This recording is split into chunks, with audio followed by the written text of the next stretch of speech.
அனைவருக்கும் வணக்கம். Welcome to அடா 24 தமிழ். நான் Kishore GS faculty.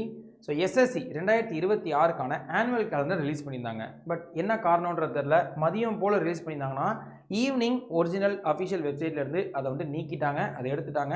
So maybe RPF எக்ஸாம்ஸை பற்றி அதில் அப்டேட் பண்ணுறதுக்காக எடுத்தாங்களா இல்லை என்ன ரீசன்ஸ்ன்றது நமக்கு தெளிவாக தெரியல. ஆனால் 2026 எக்ஸாம்ஸ் கண்டிப்பாக சிஜிஎல், சிஹெச்எஸ்எல், எம்டிஎஸ் எல்லாமே வரப்போகுதுன்றது மட்டும் 95% நமக்கு கன்ஃபார்மாக தான் இருக்குது. இப்போ அந்த எக்ஸாம்ஸில் எந்தெந்த எக்ஸாம்ஸ் எல்லாம் தமிழில் அட்டன் பண்ண முடியும்? ஏன்னா எஸ்எஸ்சியை பொறுத்த வரைக்கும் பெரும்பாலும் இங்கிலீஷ் படிக்கணும். இங்கிலீஷ்ன்ற சப்ஜெக்ட் எல்லா எக்ஸாம்ஸ்க்கும் தேவை, படிக்கணும். ஆனால் அதுலேயே ஒரு சில எக்ஸாம்ஸை இப்போ எஸ்எஸ்சி தமிழ்லையும் கண்டக்ட் பண்ண ஸ்டார்ட் பண்ணிட்டாங்க. ஸோ ஜிஎஸ் பார்ட்டோ இல்லை ரீசனிங் பார்ட்டோ கொஷின்ஸை நீங்கள் தமிழில் பார்த்து அட்டன் பண்ண முடியும். தமிழ் மீடியமில் தமிழ் வழியில் படித்த மாணவர்களுக்கு நல்ல ஒரு வாய்ப்பாக சில எக்ஸாம்ஸ் எஸ்எஸ்சியில் அது கண்டக்ட் பண்ணுறாங்க. இது ஒரு 3-4 வருஷத்துக்கு முன்னாடியிலேருந்து தான் இது ஸ்டார்ட் பண்ணாங்க. ஏன்னா அதுக்கு முன்னாடி வரைக்கும் எஸ்எஸ்சினா எல்லா எக்ஸாம்ஸுமே ஹிந்திலையும் இங்கிலீஷ்லேயும் மட்டும்தான் இருந்துச்சு. ஸோ அது எந்தெந்த எக்ஸாம் தமிழில் அட்டன் பண்ண முடியுன்றதை பார்த்துலாம். அண்ட் இதே மாதிரி extra informations and other useful information central government ரிலேட்டடான எக்ஸாம்ஸ் எல்லாத்துக்குமே நம்ம bank SSC and railways channel அடா 24 தமிழோட ஃபாலோ பண்ணிக்கோங்க. யூஸ்ஃபுல்லான இன்ஃபர்மேஷன்ஸ் இருக்கும். அண்ட் இப்போது 2026 வரக்கூடிய எக்ஸாம்ஸ்க்கு படிக்கணும்னு ஆசைப்பட்றேன் சார். எஸ்எஸ்சி எக்ஸாம்ஸ் அது சிஜிஎல், சிஹெச்எஸ்எல், எம்டிஎஸ் இந்த மாதிரி எல்லா எக்ஸாம்ஸ்க்குமே இந்த 4 சப்ஜெக்ட் ரொம்ப முக்கியம். இங்கிலீஷாக இருக்கட்டும், aptitude, reasoning and general awareness, current அஃபேர்ஸை சேர்த்து. ஸோ இந்த 4 சப்ஜெக்டையும் நம்ம நல்லா தரவாக படித்து வச்சுக்கிட்டோம், ஃபவுண்டேஷன் ஸ்ட்ராங் பண்ணிக்கிட்டோம்னா சிஜிஎல், சிஹெச்எஸ்எல், எம்டிஎஸ், டெல்லி போலீஸாக இருக்கட்டும், அதே ஜேஇயோடைய ஃபஸ்ட் டயராக இருக்கட்டும், இந்த மாதிரி எல்லா எக்ஸாம்ஸ்க்குமே நீங்கள் ஒரு கான்ஃபிடென்ட்டாக அட்டன் பண்ண முடியும். ஸோ அதுக்கான கோர்ஸ் நம்ம இன்ஸ்டியூட்டோட 3rd ஃபவுண்டேஷன் பேட்ச் மேன்மை 3.0 நம்ம லான்ச் பண்ணிக்கிறோம். ஸோ செக் பண்ணி பாருங்கள். இந்த கோர்ஸை நீங்கள் ஆஃபரோட ஜாயின் பண்ணிக்கலாம். பட் இது ஸ்பெஷல் டேஸில் ஜாயின் பண்ணிங்கன்னா ஸ்பெஷல் பெனிஃபிட்ஸ் இருக்கும். ஸோ இந்த ஃபெஸ்டிவல் டைமில் நியூ இயர்க்கு ஆஃபர் கொடுத்தாங்க, அதே மாதிரி பொங்கல் கொண்ட ஆஃபர் இருக்கும். ஸோ இதை பற்றி நான் ஒரு சின்ன கிளாரிட்டி வேணும், ஸோ டவுட் கிளாரிஃபை பண்ணிவிட்டு உங்களால் ஜாயின் பண்ணிக்கிறேன்னா என்னுடைய அஃபிஷியல் மெயில் ஐடி kishore.mohankumar@24.com. எதுவாக இருந்தாலும் கேட்டு வைங்க. நீங்கள் எந்த எக்ஸாமுக்கு ப்ரிப்பேர் பண்ணுறீங்க? இப்போ இது ஃபவுண்டேஷன் கோர்ஸு. பட் சிஜிஎலுக்கு நான் தனியாக படிக்க போகிறேன் சார், சிஹெச்எஸ்எல் தனியாக படிக்க போகிறேன் அப்படின்னாலுமே எனக்கு ஒரு மெயில் போடுங்க. நான் டீம்கிட்ட பேசிவிட்டு தனித்தனி பேட்சஸ் லான்ச் பண்ணுற மாதிரி நம்ம யோசிக்க போகிறோம். ஸோ அது தாண்டி இல்லை சார் நான் எஸ்எஸ்சி தான் என்னோட எய்மு, அதில் வரக்கூடிய எக்ஸாம்ஸ் எல்லாத்தையும் நான் படிக்க போகிறேன்னா இந்த பொங்கல் ஆஃபர் டைம் ஸ்டார்ட் பண்ணோன்னு Y890 கோடை யூஸ் பண்ணி மேக்ஸிமம் பெனிஃபிட்ஸோட ஜாயின் பண்ணிக்கோங்க. இதை ஒரு அட்வைஸாக நான் சொல்லிக்கிறேன். ஸோ இப்போ நம்ம எந்தெந்த எஸ்எஸ்சி எக்ஸாம்ஸ் எல்லாம் தமிழில் அட்டன் பண்ண முடியும் அப்படின்னு நம்ம பார்ப்போம். ஸோ ஃபஸ்ட்டு இருக்கக்கூடிய இந்த 3 எக்ஸாம்ஸ் மோஸ்ட் எக்ஸ்பெக்டட், நிறைய பேர் எதிர்பார்க்கக்கூடிய காமன் எக்ஸாம்ஸ்னு எதை சொல்கிறேன்னா, ஏதாவது ஒரு எஜுகேஷனல் குவாலிஃபிகேஷன் கொடுத்துருப்பாங்க, அதை கம்ப்ளீட் பண்ணிட்டாங்க, அதை முடிச்சிட்டாலே எல்லாருமே அப்ளிகபிள் அப்படின்ற மாதிரி இருக்கும். ஸோ சிஜிஎல், சிஹெச்எஸ்எல் அண்ட் எம்டிஎஸ்னு இந்த 3 எக்ஸாம்ஸும் காமன் எக்ஸாம்ஸாக இருக்கும்னு சொல்லலாம். ஸோ சிஜிஎல் எனி டிகிரி, ஏதாவது ஒரு டிகிரி, பிஏஓ, பிஎஸ்சிஓ, பிஇஓ, ஏதாவது ஒரு டிகிரி முடிச்சுட்டா நீங்கள் அப்ளை பண்ண முடியும். So combine graduate level overall SSC எக்ஸாம்ஸ்லேயே கொஞ்சம் ஹை லெவலான இந்த எக்ஸாம்னா அது சிஜிஎல் எக்ஸாம்னு அப்படின்னு நம்ம சொல்லலாம். ஸோ அதுலேயே ரொம்ப ப்ரெஸ்டீஜியஸான நிறைய போஸ்ட் இருக்குது. இன்கம் டேக்ஸ் ஆஃபீஸர்ஸோ, கஸ்டம்ஸ் ஆஃபீஸர்ஸோ, ஏஎஸ்ஓ, இந்த மாதிரி நிறைய போஸ்டிங்ஸ் இருக்குது. பவர்ஃபுல்லான போஸ்டிங்ஸ் வரைக்கும் நீங்கள் போகக்கூடியது இருக்குது. ஸோ அந்த சிஜிஎல் எக்ஸாம் ஆனால் நம்ம தமிழில் இப்போதைக்கு அட்டன் பண்ண முடியறதில்ல. ஸோ இங்கிலீஷ் அண்ட் ஹிந்தியில் தான் அட்டன் பண்ணுற மாதிரி இருக்குது. ஸோ ரீஜனல் லாங்குவேஜஸில் அட்டன் பண்ண முடியல. ஸோ அதனால் சிஜிஎல் டிகிரி லெவலில் இருக்கக்கூடிய தமிழில் அட்டன் பண்ண முடியாது. ஆனால் அதே CHSL and MTS exam, so இந்த 2 எக்ஸாம், சிஹெச்எஸ்எல்ன்றது கம்பைன் ஹையர் செகண்டரி லெவல்னு சொல்லுவோம், எம்டிஎஸ்ன்றது மல்டி டாஸ்கிங் ஸ்டாஃப் அப்படின்றதுக்கானது. So OA level, clerical level, இது சிஜிஎலுக்கு கொஞ்சம் அடுத்த லெவலில் இருக்கக்கூடியது. ஸோ 12th குவாலிஃபிகேஷனில் சிஹெச்எஸ்எலும் 10th குவாலிஃபிகேஷன் 10வது முடிச்சிருந்தாலே போதும். எஸ்எஸ்எல்சி 10th மெட்ரிகுலேஷன் பாஸ் பண்ணியிருந்தாலே எம்டிஎஸ் எக்ஸாம்ஸ் அட்டன் பண்ண முடியும். இந்த 2 எக்ஸாமும் தமிழில் அட்டன் பண்ணலாம். ஸோ தமிழ் வழியில் படித்த மாணவர்கள், தமிழ் மீடியமில் படித்தவங்களுக்கு சூப்பர் ஆப்பர்ச்சுனிட்டி. சார் நான் சப்ஜெக்ட் தமிழ் இங்கிலீஷ் படிக்காமல் எழுத முடியுமானா அப்படி கிடையாது. ஸோ சப்ஜெக்ட் இங்கிலீஷ் அப்படின்றத படித்து தான் ஆகணும். இந்த எந்த எக்ஸாமாக இருந்தீங்கனாலுமே சப்ஜெக்ட் இங்கிலீஷ் சப்ஜெக்ட் படிக்கணும். இங்கிலீஷ் கிராமர், ஸோ அதில் இருக்கக்கூடிய பாயிண்ட்ஸ் இப்போ இங்கிலீஷ்லேயே இப்போ நவுன் ப்ரோனவுன் கிராமராக இருக்கட்டும், ப்ரோஸாக இருக்கட்டும், அது இந்த சினோனிம்ஸ் ஆன்டனிம்ஸ் சொல்கிறாங்க இல்லையா, இங்கிலீஷ் சப்ஜெக்டை நீங்கள் படித்து தான் ஆகணும். ஆனால் அதர் கொஸ்டின்ஸ் இங்கிலீஷ்ன்ற அந்த சப்ஜெக்ட் 4 சப்ஜெக்ட் இருக்கு இல்லையாப்பா எஸ்எஸ்சியில், reasoning, aptitude, general awareness, English. அதில் அந்த இங்கிலீஷை தவிர்த்து மீதி இருக்கக்கூடிய 3 சப்ஜெக்டோடைய கொஸ்டின்ஸை நீங்கள் தமிழில் பார்த்துக்க முடியும் சிஹெச்எஸ்எல் அண்ட் எம்டிஎஸ். இப்போ ஜென்ரல் அவேர்னஸில் நமக்கு ஏதாவது ஒரு கேள்வி கேட்குறாங்க, இப்போ ஹிஸ்ட்ரியில் ஒரு கேள்வி கேட்குறாங்கன்னு வச்சுக்கோங்களேன், இல்லை ஒரு ஸ்ட்ராட்டஜிக்கு பாயிண்ட் கேட்குறாங்க, who is the first president of our independent India, சுதந்திரம் வாங்கின இந்தியாவுக்கு சுதந்திரம் வாங்கினதுக்கப்புறம் இந்தியாவினுடைய முதல் குடியரசுத் தலைவர் யார் அப்படின்னு கேட்குறாங்கன்னா இது ரெண்டுமே இருக்கும். இங்கிலீஷ்லேயும் இந்த கொஸ்டின் இருக்கும், தமிழ்லையும் இருக்கும். ஆனால் இங்கிலீஷில் இருக்கக்கூடிய கொஸ்டின்ஸ் வந்துட்டு இங்கிலீஷில் மட்டும்தான் இருக்கும். ஸோ அப்போது சிஹெச்எஸ்எல் அண்ட் எம்டிஎஸ் வந்துட்டு தமிழில் அட்டன் பண்ண முடியும். அந்த 3 சப்ஜெக்ட்டும் reasoning, aptitude and general awareness தமிழில் அட்டன் பண்ண முடியும். நல்ல ஒரு ஆப்பர்ச்சுனிட்டி. ரயில்வேஸ் படிக்கிறவங்களோ டிஎன்பிசி படிக்கிறவங்களோ கொஞ்சமாக நோட் பண்ணிக்கோங்க. வேறு யாராவது ஃப்ரெண்ட்ஸ் அண்ட் ஃபேமிலிக்கு இது அவேர்னஸ் தெரியல, ஸோ தமிழ் மீடியமில் படிச்சிருக்காங்க ஆனால் இந்த எஸ்எஸ்சி எக்ஸாம்ஸ்லாம் அட்டன் பண்ண முடியாதோன்னு நினச்சாங்கன்னா எந்த எக்ஸாம் தமிழ் அட்டன் பண்ண முடியுமோ அதை மட்டுமாச்சும் அவங்க வந்துட்டு ட்ரை பண்ணட்டும். ஆனால் தமிழ் மீடியமில் படித்ததுனால சிஜிஎல் அட்டன் பண்ண முடியாதுன்னெலாம் கிடையாது. எத்தனையோ பேர் வந்துட்டு சிஜிஎல் சூப்பராக தமிழ் மீடியம் படித்தவங்க அட்டன் பண்ணி சூப்பராக கிளியர் பண்ணிட்டு போயிட்டே இருக்காங்க. நம்ம போடுற எஃபர்ட்ஸ் தான். நான் சொல்ல வர்றது தமிழ் வழியில் எழுத முடியும், எழுத முடியாதுன்னு மட்டும்தான். இந்த இடத்துல இருக்கக்கூடியது வந்துட்டு தமிழ் படித்தவங்க சிஜிஎல் அட்டன் பண்ண முடியாது அப்படின்னு நான் சொல்ல வரல. புரியுதாப்பா? ஸோ அதை வந்துட்டு புரிஞ்சுக்கோங்க.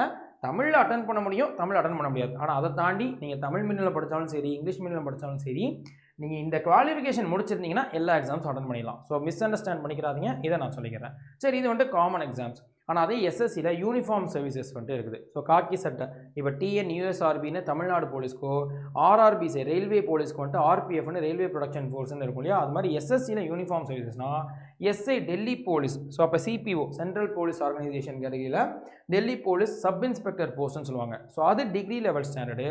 ஆனால் அதே எஸ்எஸ்சியில் ஜிடி கான்ஸ்டபிள், ஸோ அது கான்ஸ்டபிள் லெவலில் இருக்கக்கூடியது 10th லெவல், 10th குவாலிஃபிகேஷன். இப்போ யூனிஃபார்ம் சர்வீசஸ் எஸ்எஸ்சியில் டெல்லி போலீஸ்ன்றது டிகிரி லெவல், அதாவது டெல்லி போலீஸ் எஸ்ஐன்றது degree level, sub inspector, constable வந்து 10th லெவல். ஆனால் இந்த 2 எக்ஸாம்ஸில் எஸ்ஐ டெல்லி போலீஸ் தான் நமக்கு தமிழில் அட்டன் பண்ண முடியாது. பட் கான்ஸ்டபிள் ஜிடி வந்துட்டு நமக்கு அட்டன் பண்ண முடியும். ஸோ ஜிடி கான்ஸ்டபிள் இப்போ தான் நோட்டிஃபிகேஷன் முடிஞ்சு எக்ஸாம் டேட் கூட சொல்லியிருந்தாங்க. பிப்ரவரி மாதம் வரப்போது போன வருஷத்துடைய நோட்டிஃபிகேஷனுக்கு. ஸோ புது நோட்டிஃபிகேஷன் 2026 கடைசியில் வரலாம். ஸோ அது தமிழில் அட்டன் பண்ண முடியும். பட் எஸ்ஐ டெல்லி போலீஸ் வந்துட்டு நமக்கு அட்டன் பண்ண முடியாதுன்னு அதை மட்டும் நான் சொல்லிக்கிறேன். இதை தாண்டி கீழே இருக்கக்கூடிய அந்த 3 நோட்டிஃபிகேஷனுமே 3 போஸ்டிங்ஸுமே பார்த்தீங்கன்னா multiple qualifications are special qualifications வேணும். ஃபார் எக்ஸாம்பிள் செலெக்ஷன் போஸ்ட்டோடைய இந்த நோட்டிஃபிகேஷன் வருதுன்னா அதில் கிட்டத்தட்ட 200-250 போஸ்ட்டுக்கு வேகன்சிஸ் கொடுப்பாங்க. ஆனால் ஒவ்வொரு போஸ்ட்டுக்கும் 2 வேகன்சி 3 வேகன்சி தான் இருக்கும். ஒரு சில போஸ்ட்டுக்கு 1 வேகன்சி தான் இருக்கும். ஆனால் அந்த ஒவ்வொரு போஸ்ட்டுக்கும் வேறு வேறு குவாலிஃபிகேஷன்ஸ் இருக்கும். அதனால் எல்லா போஸ்ட்டுக்குமே தமிழ் அட்டன் பண்ண முடியும்னு சொல்ல முடியாது. மேபி ரொம்ப ரேராக ஒரு சில போஸ்ட்டுக்கு நீங்கள் ரீஜனல் லாங்குவேஜ் அட்டன் பண்ண முடியும்னு கொடுப்பாங்க. ஸோ செலெக்ஷன் போஸ்ட் வந்துட்டு அது போஸ்ட்டை பொறுத்து தமிழ் அட்டன் பண்ணலாமா இல்லையான்னு தெரியும் பார்த்துக்கணும் நோட்டிஃபிகேஷனில். ஆனால் பெரும்பாலும் அட்டன் பண்ண முடியாது. ஸோ இப்போ 200 போஸ்ட்டில் ஒரு 2 போஸ்ட் 3 போஸ்ட்டுக்கு மட்டும் தான் மேபி அது 10th குவாலிஃபிகேஷனில் இருக்கிறதுக்கு தான் அட்டன் பண்ணுற முடியும் மாதிரி இருக்கும். அதே stenographers grade C and D, so இதுக்கு நோட்டிஃபிகேஷன் வரும் 12th குவாலிஃபிகேஷனில். பட் இதுவும் தமிழ் அட்டன் பண்ண முடியாது. And JE junior engineer, so civil mechanical electrical படித்த எஸ்எஸ்சி ஜேஇ எக்ஸாம் டிப்ளமோ ஒரு டிகிரி முடித்தவங்க அட்டன் பண்ணலாம், அப்ளை பண்ணலாம். So qualification. பட் இதுவும் நமக்கு தமிழில் அட்டன் பண்ண முடியாது. ஸோ ஆக மொத்தம் அப்போ ஓவராலாக எஸ்எஸ்சியில் இருக்கக்கூடிய ஆப்பர்ச்சுனிட்டிஸை பற்றியும் ஒரு ஐடியா உங்களுக்கு கிடச்சிருக்கும். என்னென்ன வாய்ப்புகள், எந்த குவாலிஃபிகேஷன் படிச்சிருந்தால் அதை அட்டன் பண்ணலான்னு. பட் அதில் எதுலாம் தமிழ் அட்டன் பண்ணலான்றதை கொஞ்சம் ஞாபகம் வச்சுக்கோங்க. உங்களுக்கு தெரிஞ்சிருக்கிற இதே அவேர்னஸை இன்னும் சில பேருக்கு ஹெல்ப்ஃபுல்லாக இருந்துச்சுன்னா அவங்களுக்கும் தெரியப்படுத்திடுங்க. தமிழில் அவங்களுக்கு பெனிஃபிட்டாக இருந்துச்சுன்னா அவங்களும் இதை அட்டன் பண்ணிக்கிட்டோம். இதை தாண்டி இப்போ நான் ஒரு ஃபஸ்ட்டே சொன்னேன் இல்லையா, ஆனுவல் கேலண்டரை அஃபிஷியல் வெப்சைட்டில் எஸ்எஸ்சி ரிலீஸ் பண்ணிவிட்டு அதுலேருந்து ரிமூவ் பண்ணிட்டாங்கன்னு அந்த டீட்டெயில்ஸை வச்சுருக்கேன். இப்போ மறுபடியும் புதுசாக ரிலீஸ் பண்ணும்போது இதை அப்டேட் பண்ணுறாங்களா என்னன்றது தெரியல. பட் அவங்க வெப்சைட்டில் விட்ட அந்த ஆனுவல் பிளானர் தான் நீங்கள் இப்போ பார்த்துட்ருக்கீங்க. அதன்படி ஸோ அதோடைய அந்த ஐடியா படி நமக்கு சிஜிஎல் எக்ஸாம் தான் ஃபஸ்ட்டு நோட்டிஃபிகேஷன் வரப்போகுதுன்னு சொல்கிறாங்க. ஸோ மார்ச் மாதம் எக்ஸ்பெக்ட் பண்ணலாம். அதே ஜேஇயுமே மார்ச் மாதம். இது 2த்தினுடைய எக்ஸாம்ஸுமே மே ஜூனில் இருக்கலாம் அப்படின்னு நமக்கு சொல்லியிருக்கிறாங்க. அண்ட் செலெக்ஷன் போஸ்ட் வந்துட்டு மார்ச் மாதம். அண்ட் அதே combine higher secondary level CHSL and ஸ்டெனோகிராஃபருக்கான இந்த 2 நோட்டிஃபிகேஷனும் ஏப்ரல் மாதம் எதிர்பார்க்கலாம்னு சொல்கிறாங்க. ஜூலை செப்டம்பரில் எக்ஸாம் இருக்கலாம். And combine Hindi translators exam வந்துட்டு நோட்டிஃபிகேஷன் வரும். பட் பெரிய லெவலில் நம்ம தெரிஞ்சிருச்சுன்னா உங்களுக்கு அவேர்னஸ் இல்லை, வேறு யாராவது உங்களுக்கு தெரிஞ்சவங்க இந்த போஸ்ட்டுக்கு எய்ம் பண்ணுறாங்கன்னா ஒரு அவேர்னஸ் சொல்லிடுங்க. பட் நம்ம பெரிய லெவலில் எதிர்பார்க்கல.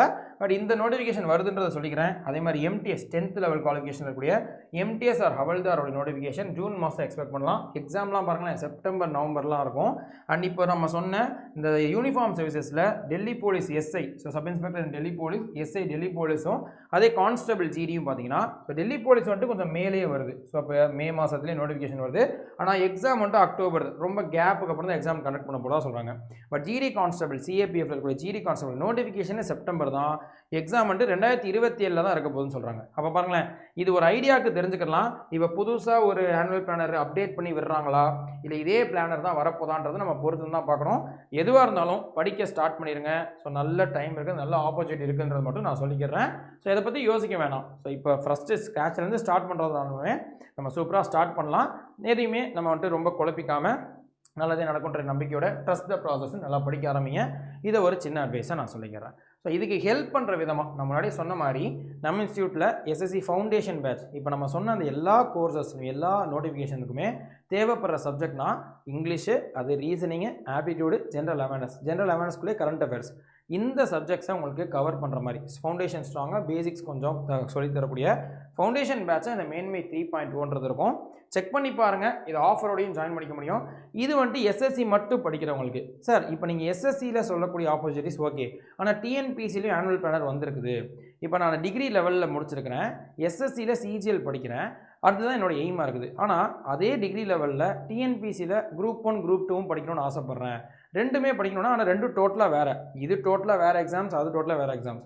இப்போ தனித்தனியாக ரெண்டுத்துக்கும் கோர்ஸ் ஜாயின் பண்ணி படிக்கணும் அப்படின்னா அது கொஞ்சம் எக்ஸ்ட்ரா அமௌண்ட் ஆகும்.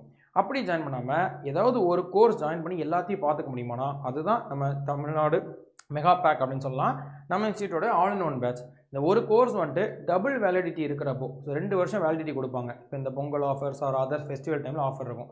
அப்போது இந்த கோர்ஸை நீங்கள் வந்துட்டு ஜாயின் பண்ணிக்கிட்டீங்கன்னா நம்ம கோடை யூஸ் பண்ணி 2 வருஷத்துக்கு எல்லா வீடியோஸையும் பார்க்க முடியும். டிஎன்பிசி எஸ்எஸ்சி மட்டும் இல்லை, ரயில்வேஸ், பேங்கிங்னு எல்லா வீடியோஸ், டெஸ்ட் சீரீஸ், எல்லா இபுக்ஸ் எல்லாத்தையும் ஆக்சஸ் பண்ண முடியும். All in one course. ஆனால் இதை கரெக்டான ஆஃபர் டைமில் ஜாயின் பண்ணிக்கணும். அப்போ தான் உங்களுக்கு 5500 அந்த ரேஞ்சுக்குள்ளே வந்துட்டு ப்ரைஸ் இருக்கும். இல்லைனா 6500 அதிகமாக இருக்கும்.